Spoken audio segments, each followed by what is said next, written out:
Kenneth Page, and I'm here with Adulting 101 Org. Here at Adulting 101, our mission is to influence a generation of young people, to build a strong foundation for their lives, and to help position themselves to discover what they can contribute to this world. Through transparent, vulnerable, and honest conversation, we will teach meaningful, impactful, and applicable life skills that young people need to successfully navigate life. Today, I am pleased to share with you this first part of this three-part series revolving around the subject of money. In this series, we really dig into the value of money and different types of income. Today, in this first part, titled The Value of Money, is really an essential and fundamental conversation that we need to have. The first thing we need to understand about money in order to know what to do with money once we get it. So please, grab some pen, grab some paper, something to write on, get ready to take some notes, clear your mind, and let's get started. We're going to have an amazing conversation about money. I'd like to introduce you to our panel who's going to be here with us today. First, I'd like to introduce you to twin sisters, Mackenzie and Michaela. They're both 13 years old. They're in 7th grade, and they're sitting on the right side of their names. So that's Mackenzie in red and Michaela in black. They're both 13 years old. Mackenzie's favorite subject is social studies and math, and she wants to be a lawyer when she grows up. Michaela, her favorite subject is math, which happens to be my favorite subject too. I don't normally meet a lot of people that like math, so go math people, right? Her favorite subject is math. Now, Michaela is really good at building things and putting stuff together, but when she thinks about what she wants to do in her future, she's still a little undecided. You know, she wants to be either a veterinarian or work with people with heart problems. So that's excited. We're excited to have you here. Now, I want to tell you all something special about Mackenzie. At just 13 years old, she found out that she had a special gift in the baking world. So I just wanted to show you all a little quick clip about what she does.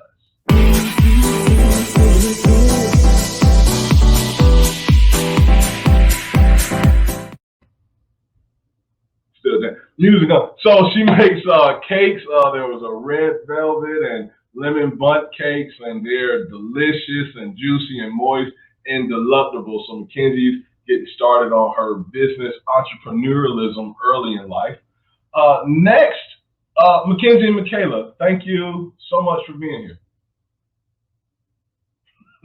All right.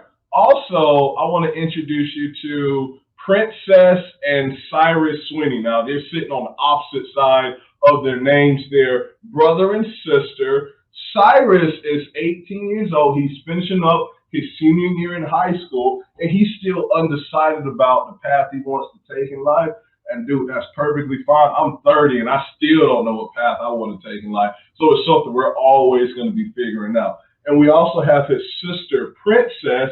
She's 21 years old. She graduated high school in 2017. Now she's out here in this real world trying to figure this thing out, or are we still trying to figure this thing out together? Thank you so much. And real quick, Princess, turn to the side real quick. They got to see this. Look where the money resides, honey. Where the money resides. She got the money earrings for the money conversation. Period. Period. We're so excited for you to be here as well. Next, I'd like to introduce you to Mackenzie Peterson, 26 years old, graduated from CCU in 2017 with a degree in finance and a concentration in wealth management. He currently works at TD Bank as a small business administration credit analyst, born and raised in the upstate Greenville, South Carolina, and as an advocate for financial freedom. He has started an organization whose mission is to close the wealth gap through multi-level financial education, mentorship, and practical hands-on investing experience. I am pleased to introduce you to Mackenzie Peterson. Thank you so much for being with us. And thank you, man. I appreciate you having me on here, Kenneth. Look forward to the conversations we have today, guys. Absolutely. And last but not least, our special guest, our money man, this guy, amazing, amazing resume, has done so much. The associate partner of Reveal Wealth, where he operates as a financial management and insurance professional. He has a bachelor's degree in accounting and business management from the Savannah State University. He has a life and health insurance license, Series 6, Series 63 securities license, certified financial educator through the FDIC and Credit Smart. But wait, there's more. Volunteer finance officer and board member with Soteria Community Development Corporation and the Watering Hole.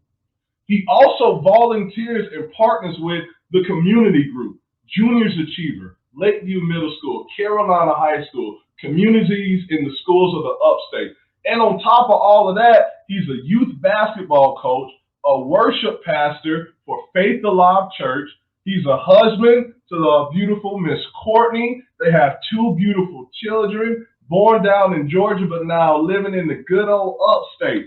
You can definitely find this man where the money resides. Introducing to you, the Javertus Bennett. Man, we are so excited to have you with us today. Thank you so much for being here. Man, thank y'all for having me. I'm glad to be a part of this conversation. You got me wanting some cakes on a Saturday morning, dude. So you can't be showing videos like that and not throwing just all messing up my whole little diet thing and everything. So Mackenzie, I'm gonna need some cake before we settle this evening. I'll place in my order.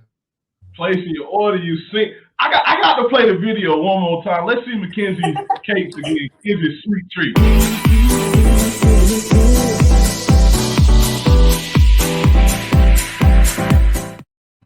Oh, that's some good music right there, jumping in.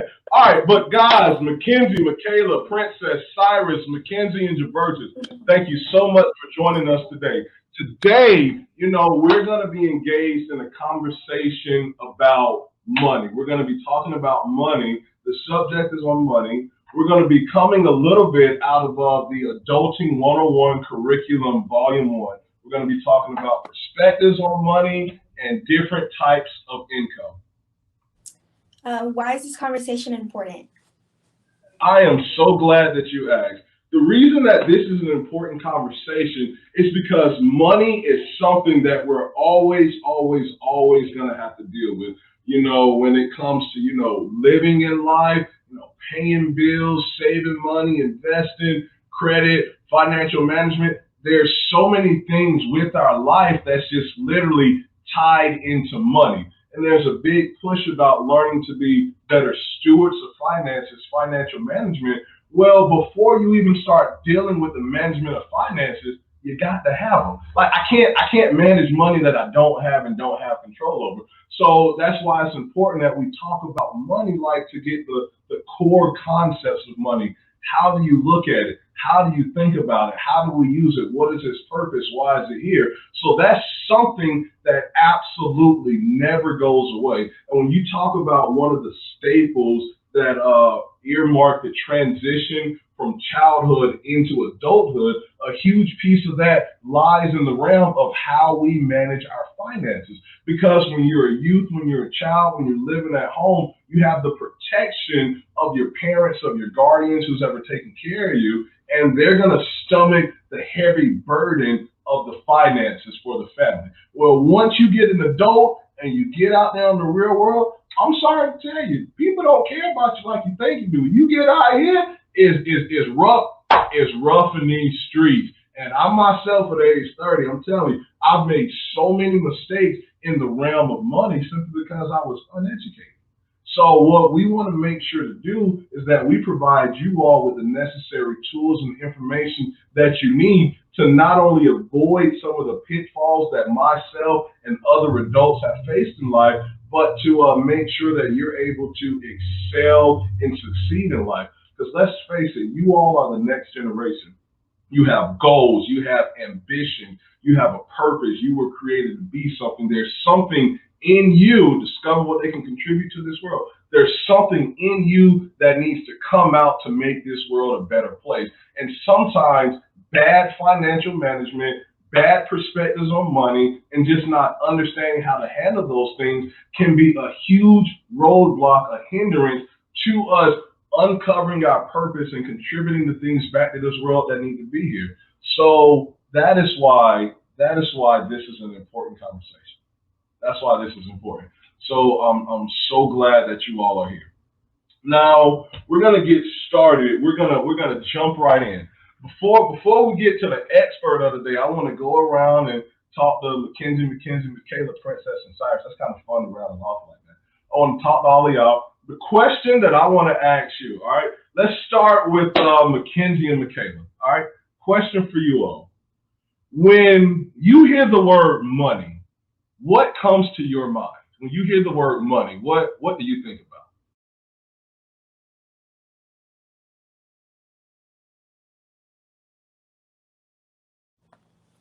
When I hear the word money, I just think about how much I spend it. Like, I try to save money, but like, it's not possible.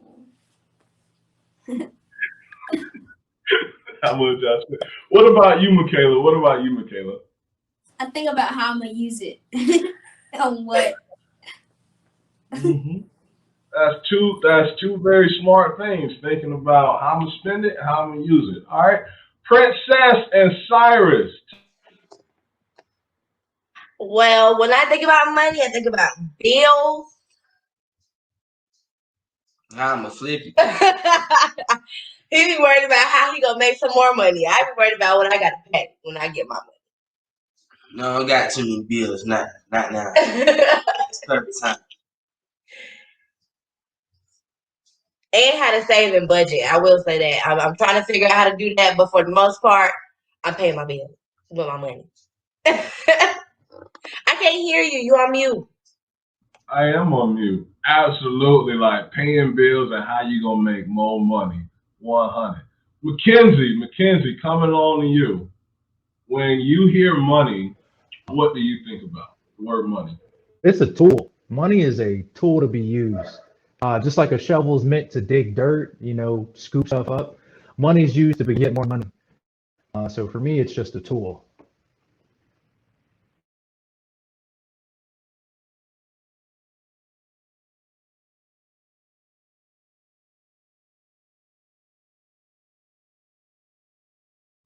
And man, I'm so glad you said that, Mackenzie, because that's one of the perspectives that I share on money. Because when you think of money as a tool, you could think of like a hammer. If you get a hammer is a tool. You can use that hammer to build a house. I can use that hammer to tear down the house. So you can take a tool to build and to both destroy. That hammer can drive a nail into the wall, and you can still pull that same nail back out of the wall. So we're talking about money as a tool. We recognize that it's there and it can be used in many different ways for many different things. So coming over to you, Jabertus, coming over to you. You've heard us talk about our perspectives on money. What's the first thing that comes to our mind? What I want to ask you, brother, is just a flat out simple question. What is money and what is the purpose of it? So that's a good question. And I think Mackenzie hit on it really, really well. Money is simply a tool. Money is a tool and a resource that we're able to use in exchange for other items. When I think about money in general, you think back to like the original systems of bartering, right? Money is just the way in which we barter today in 2021, right? I want some food, I give some money. I want a place to sleep, I trade some money. The thing that I try to challenge people with is most of us don't really care about money. Like none of us really care about money when it gets down to it. We care about the stuff that money can do for us. And so when I think about the term money in general, I think about freedom. I think about exposure. I think about opportunity. Money in and of itself is neither good nor bad, not valuable, not important. I can't sit down at my dinner table and eat a money sandwich. I can't sail on a money, like I can't just put money together and sail on a money boat or drive a money car. Like, we don't really care about that green stuff or the plastic cards, or we don't care about that stuff. We care about, you know, our families, our friends, the memories that we can create, having a quality of life. And so when I think about money, to Mackenzie's point, I think about how am I going to use this tool in the most efficient way possible, where I can create an enjoyable life, to create the memories, to create the opportunities, and to live the way I want to live. So how am I going to have this resource? You know, Zig Ziglar used to always say that money's not the most important thing in the world, but it's right up there with oxygen. We need it, right? It's something that we barter and we use and we trade, and we need it. But money in and of itself, I would argue, is not really the goal for any of us. It's the stuff that money can do for us and the peace of mind that it brings.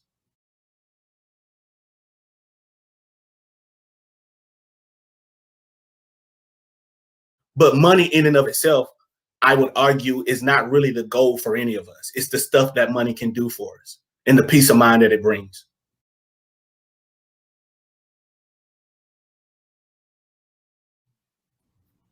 I like the way you said that. Something that stuck out to me, especially when we talk about a tool, is when you talked about like realizing what money can do for us, what money can do for us. I want to ask you, so like, you know, you're a well-established man, you know, you've gone through the education, well-established in your career, you have a family. So if you could put yourself back in the mindset to like when you were 13 years old, could you talk about like how your view of money has changed since then up until now? Oh, wow. That's a loaded question. Yeah, I can do that. I do a program every year for Furman University for their, I think it's their bridge program or something like that, where I talk to high school students about what I wish I knew about money when I was in high school. And I think that at 13, when you think about money at 13, and I think Cyrus even alluded to it, like you don't have a care in the world. Like you don't have any bills, you don't have any responsibility, you don't have any of those things. So there's a couple of things I wish I understood at 13. Number one, I wish I actually understood what the value of money really was. At 13, for me, I grew up in extreme poverty, single mom, 4 kids. My mom made less than $600 a month trying to take care of 4 kids. You do the math, right? That was tough.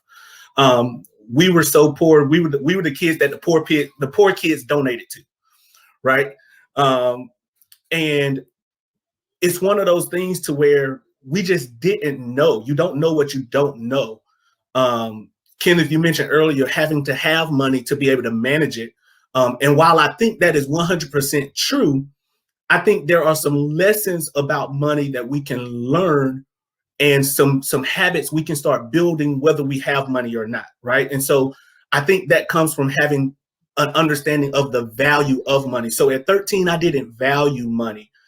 Similar to Mackenzie, my brother and I had a job at 13. Well, started a business at 13. We were cutting grass, raking leaves, we paint, we do whatever it was, and we get paid.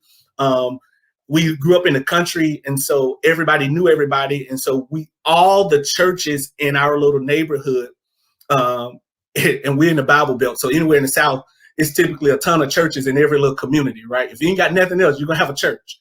And so me and my little brother started cutting the grass at our church, and they started giving us $20. So they give me 20, give him 20. Now that I think about it, like they were taking advantage of us because this thing on church yard is huge, and they was giving us $20. But that's neither here nor there, right? So, and then we started cutting grass for all the churches around us, and we ride our bikes, drag our lawnmower while we're riding the bike, go to where we go and cut the grass, weed eat, do what we need to do. But you don't have a value. You don't have a value of what a dollar really is, right? So here it is. We're 13, 14 years old. Well, we actually started when we were younger than that. And we were probably making between the two of us about $100, $150 a month, give or take. But no bills, back then we didn't even have cell phones. Like I didn't get a cell phone to my sophomore year of college. I'm not gonna tell y'all my age because that don't look like that, Mackenzie. Jeez.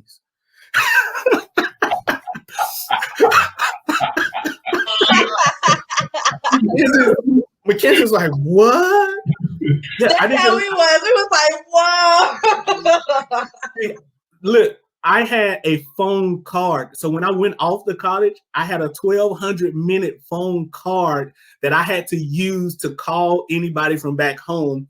That my high school principal, as long as my grades were good in college, would reload my card. So that's, yeah. So, all right, now that we got the whole age thing out the way, right? Hey, I'm tripping that because I'm looking at Princess response Now I to remember it. the minutes because I had a little minute phone too, so I know you can't run out the minutes. You talk too much, the minutes gone. No, I didn't have a minute phone. I had a calling card. Well,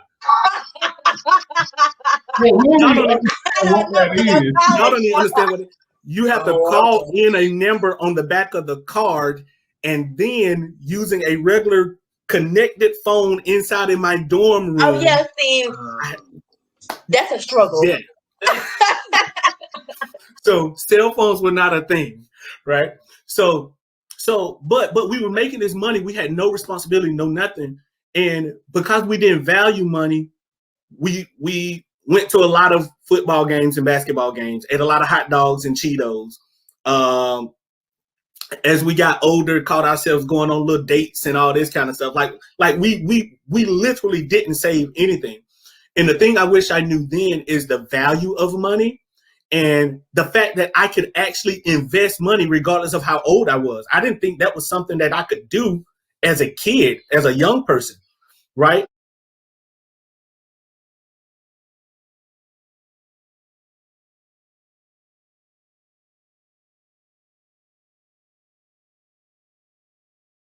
And so now I'm talking to people every day. Whereas for a 25-year-old, if a 25-year-old puts $300 a month back and invest it, if we earn like a conservative amount, if we're earning 7%, 8% on that money, that person's consistent in putting back $300 a month, they're a millionaire by the time they're 60, right? If you start at 15, you can invest $115 a month at 15 and be a millionaire. Like, so what if you start at 13? Maybe it's $75 a month. Maybe it's $50 a month. That I can be a millionaire by the time I'm 55, 60 years old. And a lot sooner now because stuff is so different and we have so many more options. It's just, I just wish I knew the value of money and how powerful of a tool it really was.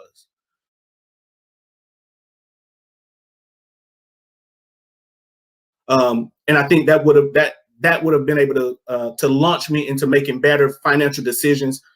Because like you said, Kenneth, I made all the mistakes, right? I got the credit card day one of college, so I'm 17 years old with a $5,000 credit limit credit card with nobody's job, right? And I'm in college and away from home for the first time. So literally 2 weekends, that bad boy was maxed out, right? So we just don't know what we don't know, right? And so if I had that conversation at 13, I think the biggest thing is that money mindset. So having that conversation at 13 and being aware of the value of money at 13 would have lend itself to better money decisions at 18, 19, 20, 25, 30, 35. Absolutely. And you said something a couple of times, the value of money, which is interesting to think about because, when you think about like what's the value of a dollar, at face value, like you see the number on the sign, it's like, well, this is $1, it's a dollar bill, so the value of this dollar is actually $1. But when you actually dig into it means more than that. Mackenzie, Big Mackenzie. What I want to ask you a question is, when I say Big Mackenzie, talking to older Mackenzie, and I say little Mackenzie, talking to Kenzie Sweet Cake Baker. But Big Mackenzie, what I want to ask you is, so so you've been graduated from college for about 4 years now, graduated from high school for about 8 years now. Along this process, when would you say you realized the value of money? When did that start to come into play for you? So I guess, we got to go back a little bit deeper than that. I was blessed that my parents always put before me what I needed. So they wouldn't give me excess, but everything I needed was in front of me. They wouldn't give me excess, but everything I needed was in front of me. They wouldn't give me excess, but everything I needed was in front of me. And I'm the type of person that I believe in abundance of everything. It's always been like that. So growing up, my dad is, my hero. And my dad was just always at work. He was just, and not to say like at work is in like, going to work and just working, and because of his actions, then I had what I needed. You know what I mean? Because of what he did, there would be money in my pocket. And because of those things, it led me to want to be like him. And so I started figuring out, all right, well, if he has to go to work to get paid, then I need to start doing the same thing or something similar. So I started out just, I don't know if you guys know Yu-Gi-Oh or, like Pokemon or those kind of cards, but when I was in elementary school, I used to go buy those cards and I made the best deck possible. I studied those cards, and the kids would come to summer camp and be like, oh my goodness, I can't wait to play this game with somebody.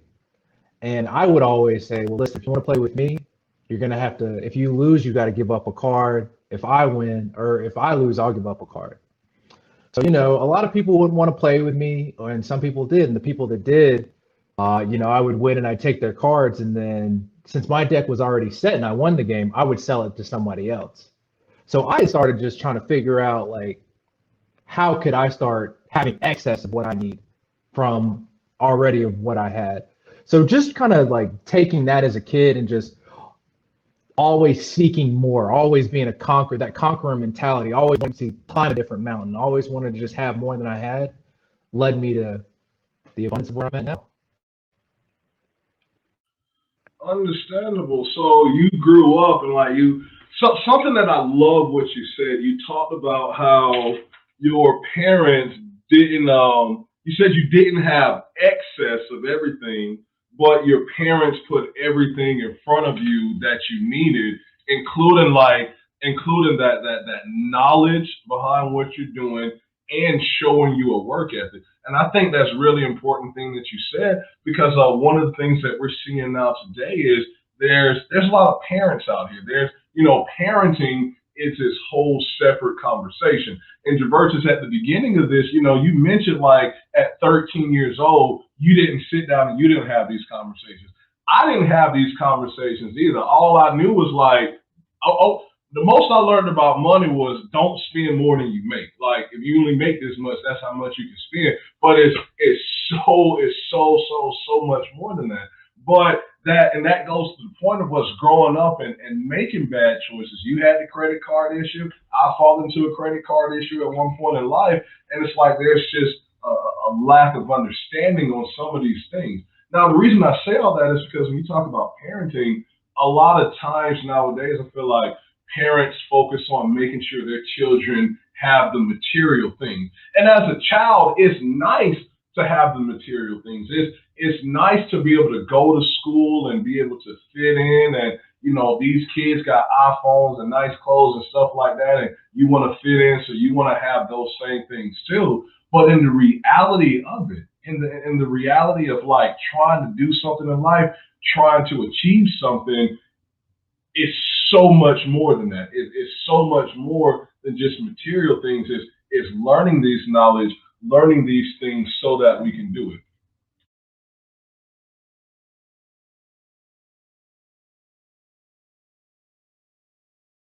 And also, Javertus, earlier, and you both kind of mentioned it, you talked about spending habits. You talked about spending habits and using money the right way. And that was actually one of the first things that Princess mentioned when she talked about her view of money, when she talked about saving money. And then when it comes to Michaela McKenzie, when y'all talked about spending money, what I'm going to spend it on next, that falls into the actual, spending habits and what to do with money. Javertus, what would you say is like the overall best spending habit or the best money habit? My best, that's my little Savannah. Say hey, baby. So the best thing, man, the best spending habit, and one thing I want to go back to what Mackenzie said, as you phrase it, Big Mackenzie.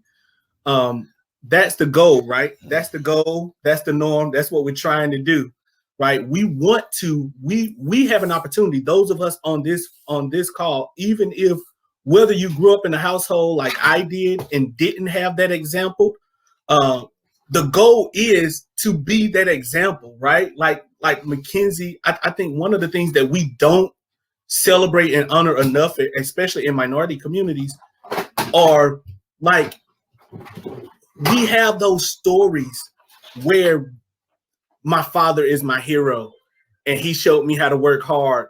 And I think we undervalue those. I think we undervalue them, and I don't think we put enough emphasis on how important setting that example of work ethic is. So like with my kids, y'all just saw them, they're 6 and they're 4. I never had anybody exempling anything for me, but they're 6 and they're 4, and they understand, like, she has a business. She's an affiliate for Gabby Bowes, and making sure that, hey, I'm getting my own little money. You know, if we're going to go out and do date night with daddy, like, okay, it's going to be $1 of your money if you want to do an ice cream date, $2 of your money you want to go to the park, $3 of your money you want to go to the movies, what you want to do. And so now when I'm putting it on her to spend her money, she's realizing that value of that dollar, so to speak, right? So when you talk about that, Ken, so I think modeling is so important. So Mackenzie, thank you so much for sharing your story, man, because I have so many friends who have that same story and they don't feel like they have a valid testimony, so to speak, when we start talking about this financial conversation. But you guys are the examples. Like, I don't know how to model. I'm doing it. I'm trying and error. I'm doing by trial and error and doing the best I can. But you saw that modeled in a successful way. So we need to have your voice amplified, because we want that to be the norm for our community, where little girls and little boys are saying, my dad is my hero about the money. So when I asked this girl what she wants to do when she grow up, she's like, hey, I'm gonna take over your business. I'm gonna run your business. I'm gonna be a doctor. I'm gonna be a dancer, and I'm gonna do what's the flipping stuff? What you always say? Gymnastics, right? So, but she always puts in like, no, I'm gonna take over your business. Like, that's what I'm gonna do. And she'll sit down. If you go to my Facebook, or if you go to our Reveal Wealth Instagrams or Twitters or whatever, you see a video of her sitting on her little YouTube channel telling folks like, hey, if you want a budget, you need to do this, you do da-da-da-da-da-da, blah, blah, blah, blah, blah. But we're modeling that behavior and we're setting those examples. And so I wanted to touch on that because it's so important, man. It's so important.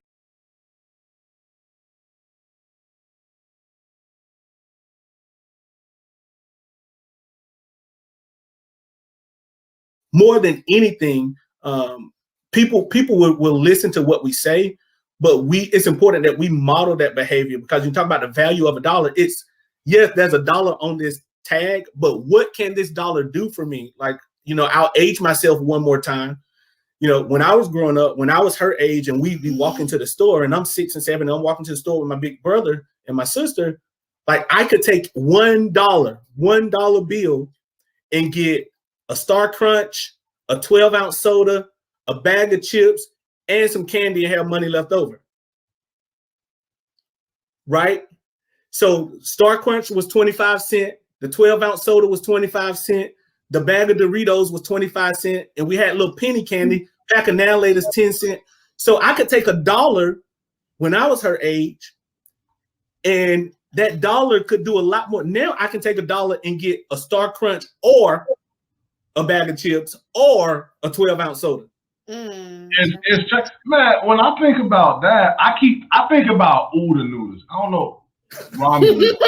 I call them Oodle Noodles. Now, I remember when I was a kid, you know, the Oodle Noodles, I don't know, used to get like 27 for $1. Like, they was cheap. Now when I walk in and they like 19 cents and 27, I be like, this is robbery. Like, who paying this much for a pack of oodles and noodles? Yeah, but it's just like and that deals with that thing called inflation which is, I think, a complex subject. But the overall thing about inflation, it talks about what I could once buy for this amount of money.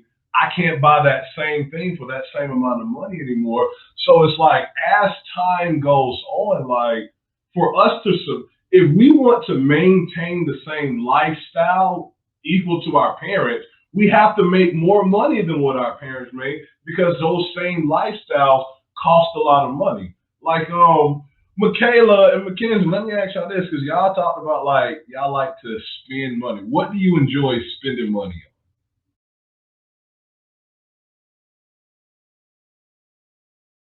Me and Kayla, we like to like go out to eat a lot, like either that or shopping all the time. Mostly food.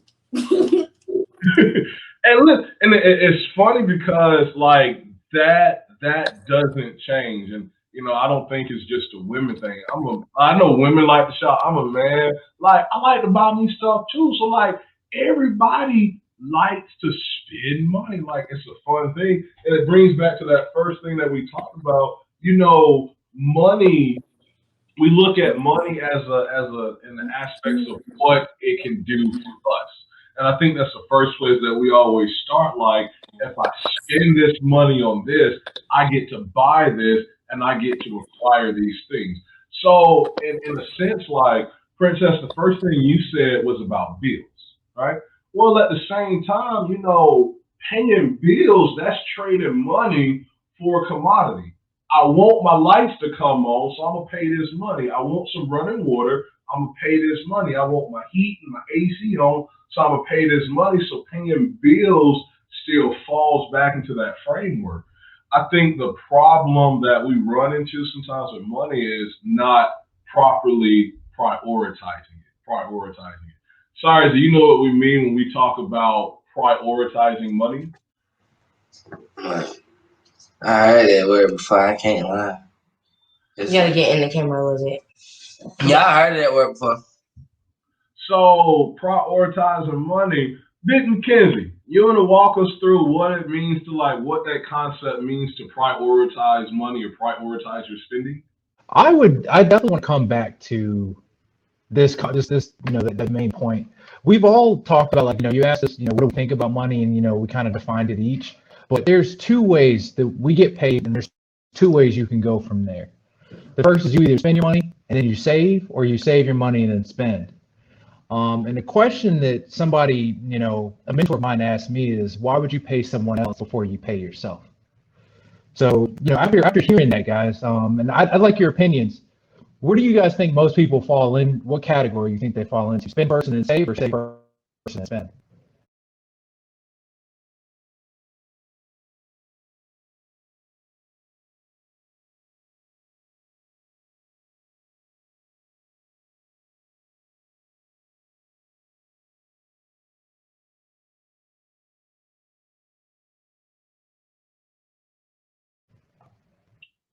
I think most people pay everybody else before they pay themselves.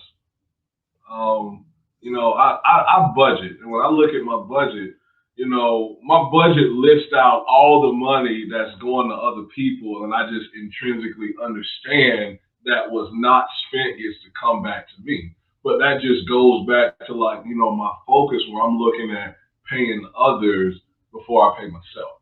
So I can say that's where I fall into. I definitely agree. I guess with KP, I would say the same thing, but I would say for like his generation, like our age, most people are going. If you don't really have any bills or anything, most people are going to spend first and then think about that later, like the saving part later. I got money in my hand, I'm going to spend it first. But when you have priorities, then that's where it becomes like a tear. Like, I got to spend this money on these bills first, and then I can spend it on myself. But at the same time, like, it gets to a point where it's like you can spend all your money on your priorities and then you just have nothing left over. So you don't have anything to spend on yourself. So I don't know. My mindset is to spend that money on what I need to and then save, if that makes sense.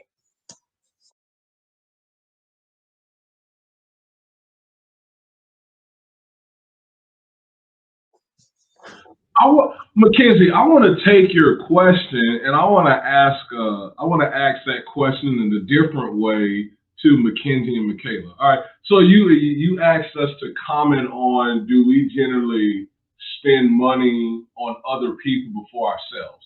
All right. So Mackenzie and Michaela, I want to ask you this. If you get paid and you go to the mall and you buy some clothes for yourself, did you spend that money on yourself or did you spend it on someone else? If you get paid and you go to the mall and you buy some clothes for yourself, did you spend that money on yourself or did you spend it on someone else?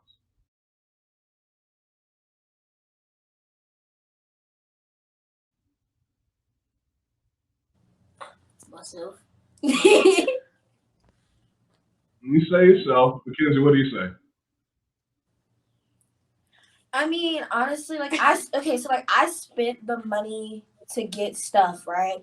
But like I don't get I get to keep the stuff. I don't get to keep the money, which is kind of like, okay, that's fine, but it's whatever. Like I feel like I would rather save money than like buy stuff, but like I do it the other way. Cause like I spend more money than I save it. Like my sister, Kayla, has a whole bunch of money in her savings account. I have nothing. but it's crazy because I make money every weekend and there's nothing in my savings account. Well, you might be an adult already. Mackenzie, you're here, honey. You're here. Okay, I feel you, baby. But I think though, Kenneth, to that point, Big Mackenzie, brings up a huge point, man. Like we have to get into the habit, and I don't know, I don't want to make this a religious thing at all. But my wife and I, we're tithers. We give, right? We give to our nonprofit. We give to our church. We give religiously and consistently, right? And so our thing in our house is like, hey, we're made in God's image. If we can give him 10%, we can give ourselves 10%. So we're going to give ourselves at least 10% before we pay any bill, before we, even if I have to take money out of savings to pay a bill, it's coming to me first. And that's important because you begin to set habits, right? I mean, think about it. You're working hard. Mackenzie, you making these cakes, you're baking these cakes, you're delivering these cakes. Sometimes people are flaky. So sometimes you bake cakes and folks don't pay for them and don't pick them up. And now you stuck with a cake and now you just got to eat cake or call JB, whatever you decide. But so what does it look like for you to make all of these cakes and to make money selling these cakes and literally don't say thank you to the person that spent all the time? So putting that money in that savings account is like a thank you to yourself. I think the big issue that I recognize with myself, and I recognized this probably about a little over 10 years ago or so, and I wish this probably go back to what I wish I had understood at 13, is this idea of delayed gratification. Like, it's okay not to have every single thing I want right now. Like, it's okay. Like, it's okay not to have the biggest house in the block today. It's okay not to drive the most expensive, latest and greatest car today. It's okay not to have this idea of delayed gratification.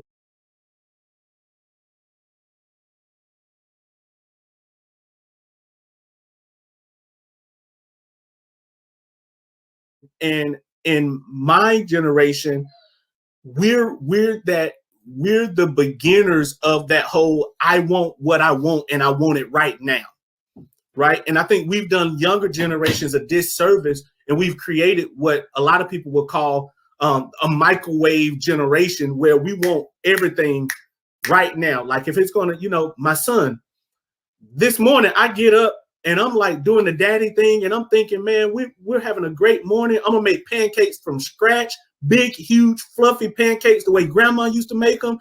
And I got my griddle going. I'm mixing and I'm whipping and my music's going. I'm listening to my Siege in the background. And we're going and we're bobbing and we're working. And this joker like, Daddy, it's taking too long. I want the ones you put in the microwave. Hey, look, you ungrateful. But we want everything right now. And if you get in the habit, I read a book my junior year of high school that began to pique my interest. It's the only reason I majored in accounting. It's the only reason I went into the financial service industry. That book changed my life. It's called The Automatic Millionaire by David Bach. It's The Automatic Millionaire. I read it my junior year of high school. And that book began to shift my perspective on like, what if I give myself some money? What if I put stuff away for me, right? So I think I just wanted to add that in is like, we deserve, otherwise we're waking up, working a job, getting a paycheck just to pay bills, just to be able to wake up, go to a job that sometimes we don't like, just to be able to get another paycheck, just to be able to barely pay our bills, just to be able to do it all over again. That's a cycle I don't want to be a part of. Right? Mm-hmm. So I'm gonna pay myself and claw my way out of that cycle. And my wife will tell you, like when I started my business, I walked away from corporate America October the 5th, 2012. And I went from making over $100,000 a year to my first year running my own business. I made $19,000 a year running my own business. But she will tell you, I ran my business during the day. I worked full time at the post office at night. I did whatever I had to do to make sure that the light stayed on, but that I could get myself out of that cycle of just working to pay bills, just to be able to keep working a job that I wasn't thrilled about, just to be able to keep paying bills. Like, what's the point of that? Absolutely, because it's like when we're spending money, there's things we spend money on because we have to have it, and there's things that we spend money on because we want to have it. And then going back to, words like investing and things like that, that's putting money away so we'll have more in the future. The reason that I asked you that question, Mackenzie and Michaela, is because I think a lot of times when we look at money and spending, we think if I want this phone, if I go spend money and get this phone, they got the money and the phone, the commodity came back to me, right? And the question was, is that spending money on yourself? Yeah, kind of, because you got something out of it, but where did that money go? It left you and it went to them. And items depreciate. Now this phone is worth less than the money that I paid for. So they have money that they can turn around and invest it and make more money out of. And I got this phone that, I'm going to use it. It's going to help me so do much things, for but the value of it is going to It was truly an amazing and spectacular one. Javertis, Mackenzie, Michaela, Cyrus, and Princess did a fabulous job. Thank you so much for joining us. We talked a lot today about the value of money. The value of money. That was one of the major subjects that we talked about today. We also talked about, different views on money, what money is, the uses of it. And then we also talked a little bit about the importance of saving and also a little bit about spending habits. So thank you so much for joining us. And I know you got a lot out of it. But I want to leave you with a call to action, okay?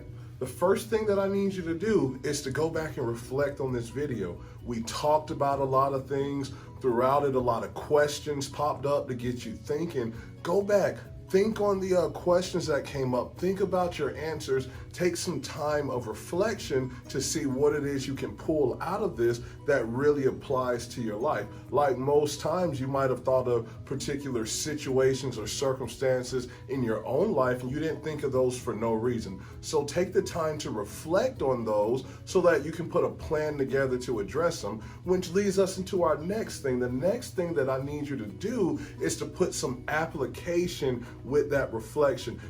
Just having knowledge and not using it really isn't knowledge at all. So we want to make sure that we put this knowledge that we learn into action and actually do something with it. So let's make sure that we learn some applicable things, some things that you can start doing right now, that you can start doing today to better help you out with money. All right, the third thing I need you to do is I need you to share this video. All right, if you sat here and you learned a lot and it touched your life and it helped you out a lot, don't keep that to yourself. We definitely want you to share it with other people. I really just want you to find 2 people to share this video with. You're one person, find 2 people that is going to touch their lives the same way that it touched yours, so we don't want to hold that information in for ourselves. And the last thing I want you to do is make sure that you interact with us. All right, you can come to the Adulting101.org Facebook, the Instagram, the YouTube. Make sure you hit subscribe right now. But go check us out at Adulting101.org. Interact with us. Use that hashtag DoAdulting. Remember, it came up. So, answer some of those questions. Go see us on Facebook, Instagram, answer a question, leave the hashtag DoAdulting. We love to get back with you. We love to interact with you. Now, in the credits of this, after this, you're going to see the contact information for Javertis. You're going to see the contact information for Big Mackenzie. And then you'll also see the contact information for Little Mackenzie, because she had the Kinsey Sweet Tree. So if that's anything you're interested in, if you want to buy some treats, if you like to get in touch with Javertis to have him help assist you with your financial planning or any of your insurance need, please reach out to him. If you like to chat it up with Mackenzie and learn more from his contact information is there as well as the contact information for Adulting101.org. So check us out. And then, hey, if you support the mission, please, please, please donate. The work that we're doing, it isn't free. So if you support the mission that we're on, please donate. You can cash out us $DoAdulting, or you can go to the website and you'll see more ways to give. That's www.doadulting.org. Again, thank you so much for your time, and make sure you come back for part 2 and part 3 of this series. This was the first part of a 3-part series as we're talking about money. We got a lot of the value of money, but coming forth, we have a lot of, we're going to be talking about wealth. We're going to be talking about happiness. We're going to be talking about different ways and techniques, more techniques you can use to track your money and spend. We're going to talk about saving, budgeting. So we got a whole lot more planned. So make sure you come back and check the rest of this conversation out. Thank you so much for joining us. Enjoy the rest of your day.